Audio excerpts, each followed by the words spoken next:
ہوں اس حوالے سے کہ انہوں نے وزیر اعظم ہندوستان کی بات کو بہت تہہ دل سے قبول کیا، اور اس کا اثر یہ ہوا کہ قبرستان میں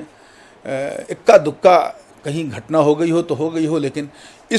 وہ تہوار جو واقعی قبرستان سے ہی جڑا ہوا ہے، جہاں ہر رشتہ دار اپنے رشتہ داروں کی قبور پہ جاتا ہے، نہیں گیا، یہ اس بات کا سندیش ہے کہ مسلمان اس بیماری کو کتنی گمبھیرتا سے لے رہا ہے۔ افسوس مجھے وہاں ہوتا ہے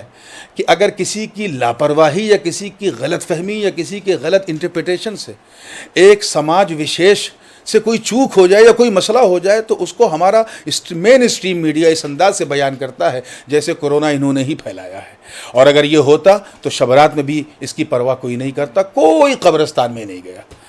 اب آئیے دوسری بات جمعہ کی۔ یہ بہت ہی بنیادی سوال آپ نے کیا ہے،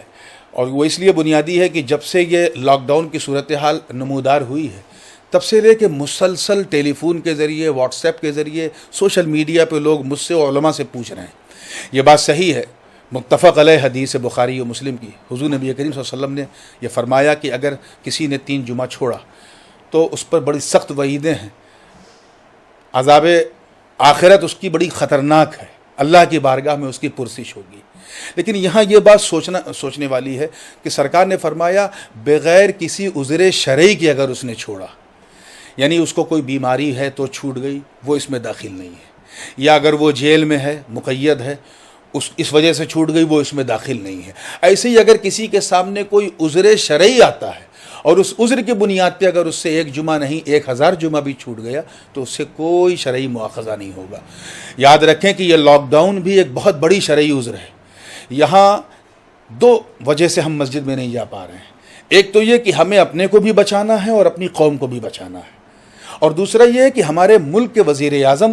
کا یہ کھلا ہوا میسج ہے جس پر ہمارا پرشاسن، سرکشا کرمی لگا ہوا ہے کہ مسجد میں ہم 3 سے 4 اس سے زیادہ لوگوں کو اکٹھا نہ کریں۔ تو ایسی صورت میں یہ تو سب سے بڑا عذر ہے، یہ تو جیسے کرفیو والا عذر ہوتا ہے، جیل میں رہنے والا عذر ہوتا ہے، اس سے کم یہ نہیں ہے۔ تو اس صورت میں اگر کوئی جمعہ نہیں پڑھنے جا رہا ہے تو اسے کوئی ٹینشن نہیں لینا چاہیے۔ ہاں، ایسے موقع پہ جیسے آپ تمام نمازیں اپنے گھروں میں پڑھ رہے ہیں، یہ جمعہ کی نماز بھی آپ اپنے گھر میں پڑھیں، اور ظاہر ہے کہ وہ جمعہ گھر میں نہیں پڑھیں گے، ظہر پڑھیں گے، اور جمعہ کے احترام میں آپ ظہر کی جماعت نہیں کریں گے جیسے آپ دوسری نمازوں کی جماعت کرتے ہیں، تو جمعہ کے احترام میں آپ ظہر کو منفرد ہو